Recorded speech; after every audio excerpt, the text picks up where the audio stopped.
Breaking news. It was a massive strike. Putin is facing a catastrophe. 5 Russian warships have been blown up in the port of Novorossiysk. 200 drones blew up Novorossiysk. Yeysk, Kasimov, Tralchik, Valentin, Pikuli. Hundreds of Russian soldiers have been killed. Moreover, 2 missile carriers were attacked. That is, the ships, including a frigate-class vessel. Admiral Grigorovich, a Kalibr missile carrier. Essentially, this is the most powerful attack on the port of Novorossiysk. Putin is already gathering in a panic. The Ukrainian armed forces are counter-attacking in the south. The offensive continues, and a breakthrough to the Sea of Azov is possible.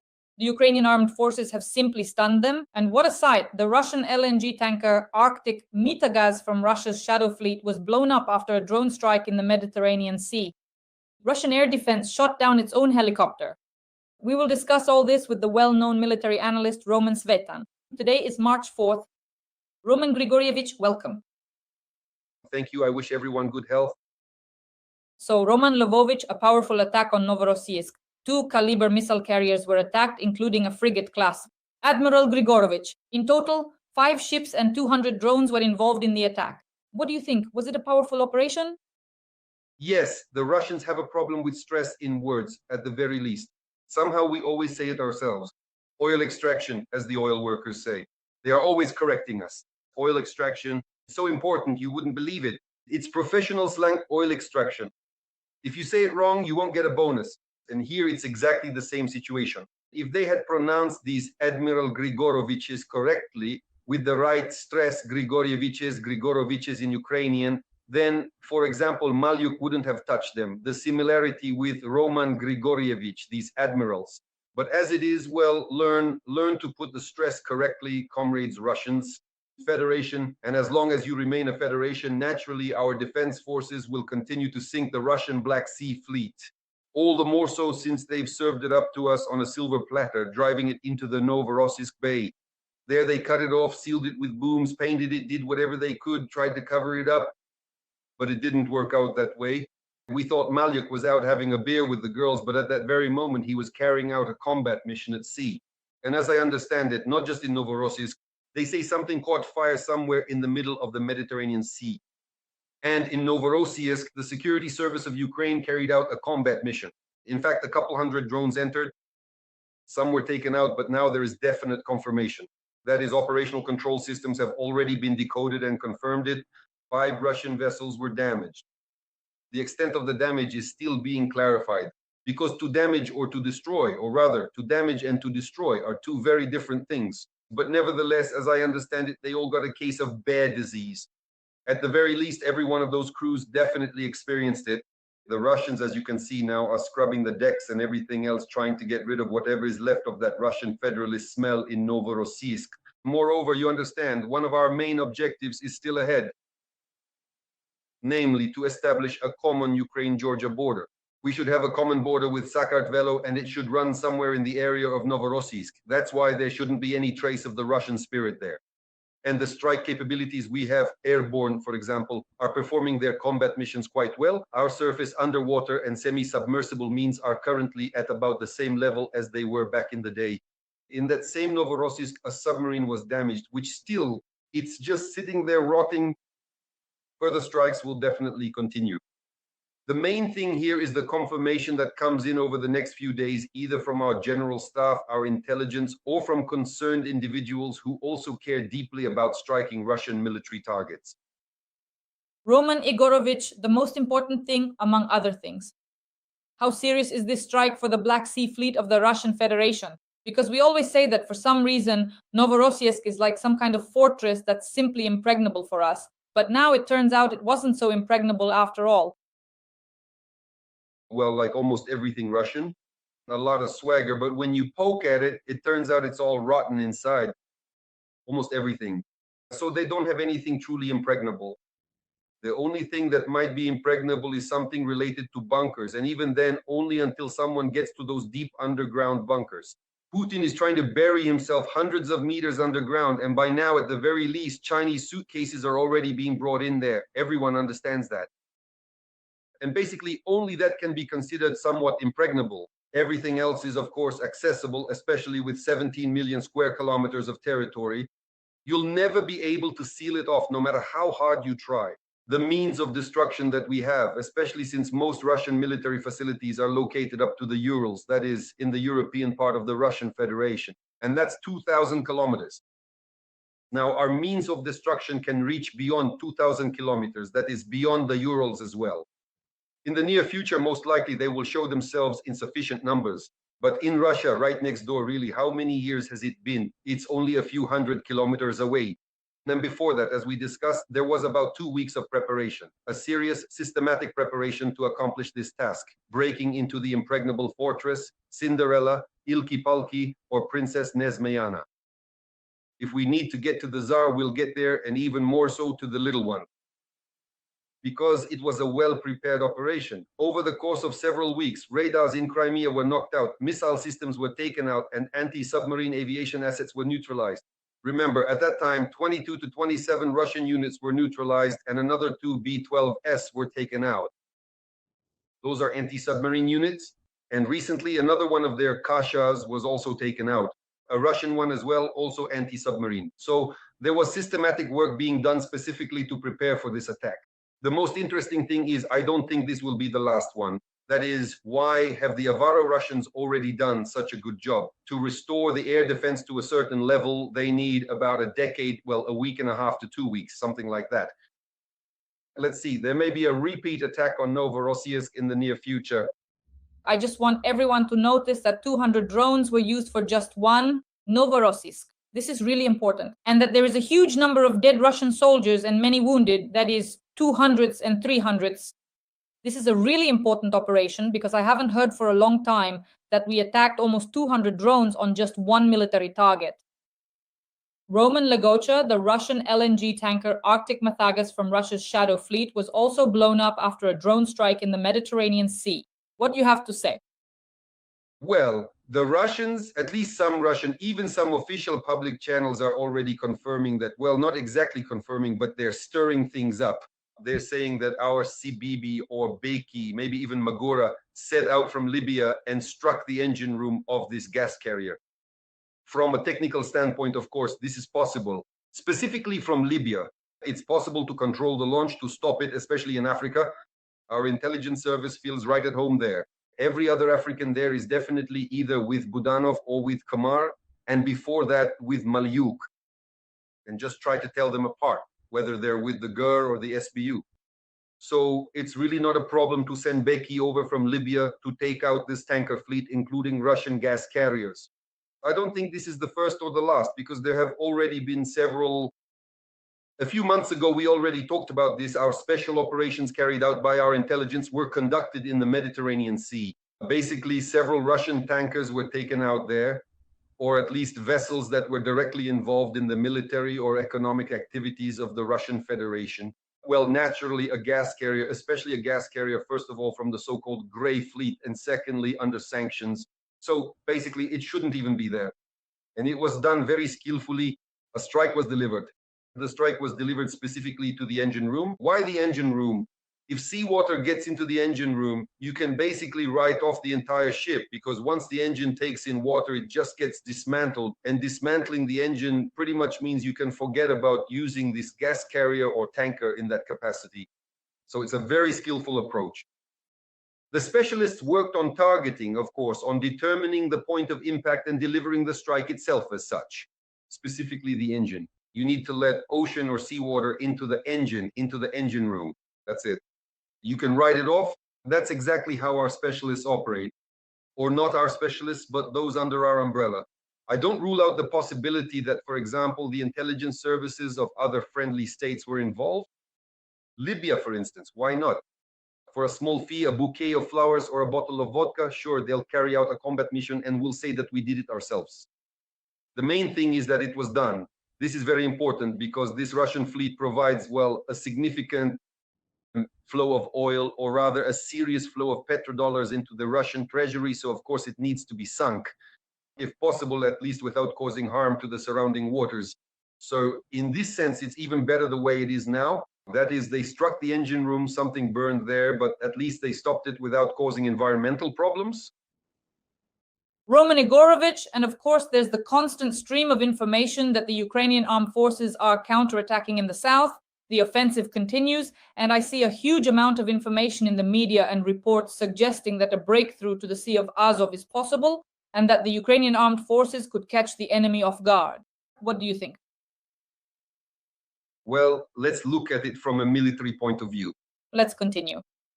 Why? Because it's clear that journalists find this interesting, and it's also understandable that they want to hype up a certain news story. It's just that there are things that are actually achievable and there are things that are impossible by definition. At the moment, a breakthrough to the Sea of Azov is an unachievable task. Why? Because it could have been achievable in 2022. Moreover, in 2022, with only sub-caliber means of destruction available since the troop density, the Russians had no so-called operational presence at all in the direction of the Azov coast. That is, operational space began literally 500 meters from the line of contact. It was 100 kilometers to the Azov coast from there. There wasn't a single Russian outpost. At that time, it was possible to move across and cut them off. In 2022, this could have been done. In 2023, this could have been done as well. In principle, the Russians had already built the Surovikin lines, but still, the same operational space existed, stretching in depth for about 30 to 40 kilometers from the line of contact. By breaking through the Russian positions, it was basically possible to reach the operational space and once again reach the Azov coast, accomplishing the objective. But for that, you needed either a large number of operational level missiles or aviation, specifically aircraft capable of using unguided aerial bombs. To cover those 30 kilometers in depth along the Surovikin line, this could have been done in 2023. At that time, the Russians had only 1,300 troops. That's all. In 2022, there were 180,000, but 150,000 of them were cut down there. At the moment, the Russians have 700,000 troops. They are deployed across 100,000 square kilometers of occupied territory on our land. That means they are almost at 100% operational strength. There is no operational space left up to the Azov coast. Well, roughly speaking, for understanding, in every one of our villages, there is definitely a Russian unit stationed. Naturally, the entire line of resistance is practically mapped out all the way to the Azov coast. In other words, at this point, we can no longer break out into operational space in that direction. We can keep fighting for a long time. We can all get wiped out, so to speak, break ourselves against this direction, and we still won't solve the issue. Even with an aviation component, it won't work right away, just like that. This could be done, let's say, only if you have at least, right now you need at least 3 brigades, but ideally 5 brigades at this point. In 2023, this combat mission could have been accomplished with 2 aviation brigades. Now you need about 3 to 5 brigades. That's somewhere from 120 brigades and up to 200 aircraft again, which would be working over Russian fortified areas for quite a long time. This is not something that will take just 1 month. We would have to literally break through, bomb the Russians toward the Azov coast, and then the movement itself as such would still be under attack with flanking strikes from Russian forces, again with dense concentrations that would not allow us, with the forces and means we currently have, to reach the Azov coast. This should not be done right now. This needs to be done only after strikes have been carried out on Russian rear positions, after the collapse of the Russian economy, after the collapse of Russian operational rear areas, including army logistics, so that it would be impossible to bring up enough Soviet forces to ensure the security of the land corridor. In other words, this is essentially a task for about 3 years from now at least. Only after the collapse of the Russian Empire has begun will we move toward the Azov coast. What is being done now? A counter-strike, a counter-operation, a tactical level counter-offensive operation is being carried out, firstly, to improve our own defensive positions, and secondly, to destroy the group of Russian troops that they have stationed there, under the cover of the spring offensive from the direction of Huliaipol toward Pokrovsky in the Dnipropetrovsk region. Now, with this counter-strike, by regaining control over more than 400 square kilometers of Ukrainian territory, we have neutralized the problem for Orikhiv, for Zaporizhzhia, and for the Dnipropetrovsk direction. In other words, this is the fulfillment of a task, but I repeat once again, it is a tactical level task. Don't look for anything more. There was no operational breakthrough there. Roman Grigorievich, it's also being reported that Russian air defense has once again shot down its own helicopter. They are also shooting down their own planes. There have been a lot of such incidents in the past month. Russian war correspondents are complaining about it. What do you think about this? At least on my 8, well, there is also information about the Ka-52, but the latest information just came in. The Mi-8 had a crew of 3 people. That is, 2 pilots and a flight engineer were killed. There is nothing unusual about this, so to speak. The thing is, for example, when 200 drones were heading toward Novorossiysk, at least a squadron of helicopters, army aviation, meaning helicopters, tried to shoot them down. The flight speed of a drone and a helicopter is about the same. Well, the average speed of a drone is 150 to 200 kilometers per hour. The nominal flight speed of a helicopter is 200 to 250 kilometers per hour, so the difference is only 50 to 100 kilometers. It's even hard to tell them apart on the radar, especially if something is malfunctioning, like the friend or foe system. Now imagine a man-pads operator, some guy sitting there with an igla, half drunk, somewhere he's been assigned to defend some protected facility, so it's a side guard, and he's just sitting there with it. It's a man-pads, it's a missile, but he doesn't have any system. He doesn't have friend or foe. All he sees is the heat signature, that's it. Some kind of targeting is happening. Out of fear, he launches the missile. But really, what does that flying cow, the Mi-8, need? Back in the day, I flew helicopters myself for a year and a half on the Mi-24. And at the same time, our squadron structures were flying Mi-8S, but it's a very good target. You probably couldn't ask for a better target than the Mi-8 in this sense, especially for a man-pads. A low-speed, non-maneuvering target with a strong heat signature. Even a single missile is enough to bring it down. And the Igla basically handles these kinds of targets in no time at all. And 2 Iglas, so for serious targets, they usually fire 2 missiles, and that's practically a guaranteed kill for any helicopter. So there's nothing unusual about it. They've shot them, they're shooting them, and they'll keep it up, especially when they're hungover. Somewhere around there, Medvedev passed by. Roman Nikolaevich, meanwhile, the good drones stirred things up in the Kirov region. The governor of the region, Alexander Sokolov, stated that drones attacked Kirovo-Chepetsk. As I understand it, according to Astra, the drones struck the Uralchem chemical plant. The distance from the Ukrainian border to Kirovo-Chepetsk is about 1,300 kilometers in a straight line. What do you think? If there's an opportunity to somehow include it in our stream, show the video of the Russian ship with ammonium nitrate being blown up in Beirut in Lebanon. As we discussed before, this will give you an idea of what our drones are trying to achieve when they attack Russian petrochemical plants. Almost every plant that produces ammonium nitrate, and that's practically all of them, runs on gas. That's mainly what they produce. Ammonia, of course, and sometimes ammonium nitrate is produced. Concentrated nitric acid. So nitric acid and ammonium nitrate are components of almost any explosive substance. Well, besides the fact that ammonium nitrate is used as a fertilizer, and it is, Russia uses it entirely for that purpose. In principle, it's actually the main ingredient in the production of explosives. And it explodes very well, very well. Roughly like a 10 kiloton bomb, I mean a nuclear one. Well, I'll say it again, if it works out, just put it in, people will be pleased. That's about the kind of explosion that happened, maybe a bit smaller, in Dorogobuj. There was a recent strike in the Smolensk direction there on the banks of the Dnieper, also at a chemical plant. And here it's the same story, drones from 1,000 kilometers away. They're trying to locate warehouses with ammonium nitrate in order to completely destroy Russia's petrochemical industry. This can be done at petrochemical plants while things are in transit. That is, ammonium nitrate is mainly transported by rail cars, and that means that concerned individuals can work on this issue. We need to take a look. There are ways to identify them. There are mechanisms for determining which rail cars are carrying it. And the main thing is the location, especially in ports and during transshipment, meaning the ship's standard load is about 50,000 tons.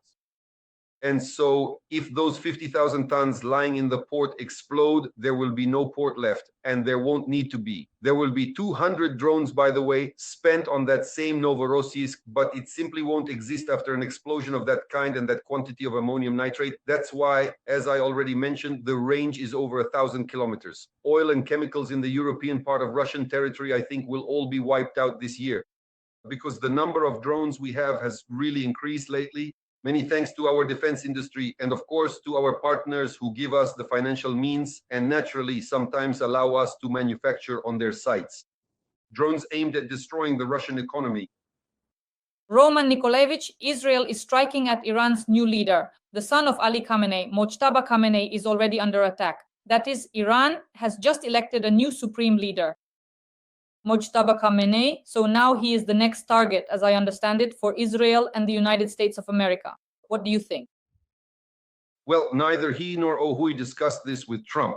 Remember when Trump nearly jumped out of his skin when Putin complained that some drones tried to fly over Valdai? What did Trump say back then? Well, you can't kill or destroy or at least target the leaders of a state. He was obsessed with this idea. For the duration of an entire week, he was continuously pulling out the very last remaining hairs on Netanyahu's bald head and never once bothered to tell him that this was something that really should not be done. Netanyahu most likely didn't listen to Trump. Netanyahu doesn't listen to Trump. Trump needs to be reported to. He definitely needs to be reported to. Well, not to beat him up, I mean just to explain that Netanyahu doesn't care about him at all. Not in any way. Netanyahu doesn't take him seriously. Absolutely. Why? Because he's starting to kill off the top leadership of the state. Some state, it doesn't matter. Let's not pretend to be great Orientalists here. That's the point. I'm talking purely about that. Purely the facts. Because, well, obviously that's sarcasm. So here, there are big questions for Trump, his family, for Netanyahu as well, and also for the Witkoffs and Kushners. We've already talked about this with you before. We need to launch a specific flash mob. Give Israel to Iran and everything will be fine. There won't be any war there. After all, they're suggesting we give Donbas to Russia. If you don't want war, give Donbas to Russia. All this Trump adjacent riffraff is suggesting it. Well, then give Israel to Iran and there won't be any war there. And you won't have to, so to speak, follow Trump's directive not to strike the Iranian leadership. Or at the very least, well, for sure, there won't be as many losses in just a few days. Thousands of people have died in this war. By the way, these losses are about the same as in our war with Russia. It's about the same level. So you can troll them from all sides here. In other words, you can try out the whole Kama Sutra on them in this sense. That's how you need to troll them everywhere.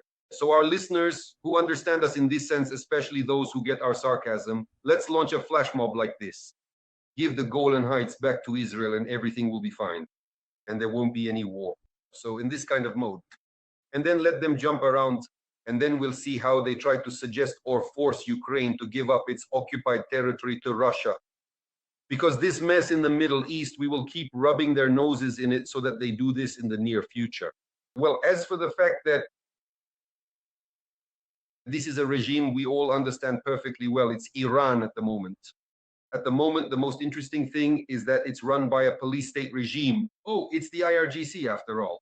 It's a special service. Yes, it has taken on quite a lot of functions from intelligence and counterintelligence to practically even space, but they're still cops. Just plain cops. Remember the Maidan in 2014 and before that, 2004. Cops who are trying to control the process to stay in charge of an entire country, driving thousands of people practically to their deaths. This happened to us, so we understand perfectly and support the people of Iran who are fighting for their independence from this cop regime. Once again, let me repeat, what should we call these cops? You can call them the IRGC, FSB, KGB, BBB, whatever you want. You can call them whatever, but they're still cops. And these Iranian cops who have now chosen yet another boss for themselves. Well, where is this going to lead? Obviously, there will be some resistance. Again, this is not even touching on geopolitics or politics. We need to support the people of Iran who are currently fighting for their freedom from this regime, including its police apparatus. As for what mechanisms WHO will help, that's not so important. The main thing is not to get in the way, which is the most interesting part. That's what should have been done there over a month ago. Yes, they simply should have been helped with weapons. That's what was needed. Like on the Maidan, in 2014, it was more expensive, miss. There were enough protesters with weapons, just think. Would even a single cop would dare look at people with weapons? It's exactly the same situation in Iran now. So right now, the main thing is not to create problems. Like recently, well, at the very least, there is already confirmation that a girls' school was indeed bombed. There's a big question about how many casualties there are, so we really need to be more precise in this regard. But the main thing is give weapons to the Iranians, starting with the Kurds, for example. The CIA is involved in this. There, besides the Kurds and Fallujah, there is quite a wide range of such compact groups that basically just need really to have small arms dropped to them from planes or helicopters, starting from pistols and up to automatic rifles. And that's it. Well, a sufficient amount of weapons, of course, meaning ammunition as well. And they solve the issue themselves. And with this next Ayatollah, or whatever the correct term is, I'm not an expert, I won't lie, that's for the specialists. That is with the next leader of all this Iranian police apparatus. The Iranian people, well, there are 90 million of them, they'll overthrow him in 3 seconds if only they had the means. There wouldn't have been so many casualties over a month ago, tens of thousands. All this police apparatus crushed the freedom-loving people of Iran. So that's the kind of mechanism that should exist. But to chase after yet another leader, well, they'll kill one more and then they'll just pick the next one. The police regime in this sense is self-restoring. It can only be dismantled from within. The only thing that can be done is to support the processes happening inside the country and nothing more. Israel struck the building of the Iranian Assembly of Experts who were selecting the new Ayatollah. 8 high-ranking clerics who were tasked with electing the new supreme leader of Iran reportedly say they were evacuated.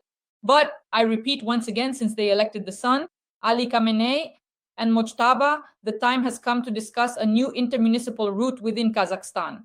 Tragically, the situation there is dire, with 80 people wounded, 101 reported dead, and several others still missing. Simultaneously, Iranian ballistic missiles are currently flying through the airspace toward Turkey, where they are being actively intercepted and shot down by defense systems. In general, the scope of the war in the Middle East is rapidly expanding, and it is no longer confined to that region alone, especially now that the waters of the Indian Ocean have effectively become a new and dangerous battlefield for these global powers. What do you think? Yes, it will definitely spread. And why is that? Because an aircraft carrier group has arrived, and in addition to air cover, this carrier group is definitely being protected by submarines as well. In other words, it's a whole complex. The Lincoln aircraft carrier is heading there. Several dozen ships of various classes are gathering there to ensure its safety at certain distances. At distances beyond the combat radius of the weapon systems on frigates, destroyers, warships, and so on. They will sink it. How else could it be? A submarine won't ask, "What are you planning over there?" As for the Iranians, well, that's clear. What's happening now is the beginning of an expansion. It's unfolding. And by expansion, I mean military expansion. Again, let's be objective. This is a very correct and competent action, not allowing anyone to get within striking distance. For example, certain boundaries are meant, referring to the main aircraft carrier groups or the assets that ensure the safety of the carrier. So it's the right approach. But if we are being completely honest about it, yet another killing of some appointed, recently designated and appointed leader. Well, let us take a moment to be realistic here. War is essentially just mathematics, Pandi, and it is all as straightforward as a simple piece of cake. Even if, say, the Israelis kill one newly appointed leader every day, and there are at least a couple million of them, how many years will they be messing around in the Middle East? So basically, it's a completely pointless topic as such. It's clear that the Israelis want to somehow take part in the process to show off a bit. That's what I call it. But if we're talking about things that are actually feasible, then of course they're absolutely pointless as a strategic objective. So much more optimal actions. Again, let me repeat, without any preferences. Right now, I just want to highlight the purely technical military aspect. So the sinking of the frigate is much more effective than killing yet another so-called elected or supposedly smart appointed person who will simply be putting a signature or a stamp. In other words, just a stamp bearer, essentially. We all understand perfectly well that the decision maker is not the one who gets elected, but someone else, somewhere else. And as far as we're concerned, we've spent so much time looking for this trump card, Ali Babayevich, that rat king who was in charge of the process. We still haven't really found him. We also have a big question about who is actually making the decisions here. It's definitely not those talking heads they show us on TV. And it's the same picture here. So when carrying out a combat mission, you need to focus on real combat targets that allow you to calculate the degree of damage inflicted. The enemy's capabilities, that is targeting the enemy's capabilities, especially striking at key targets.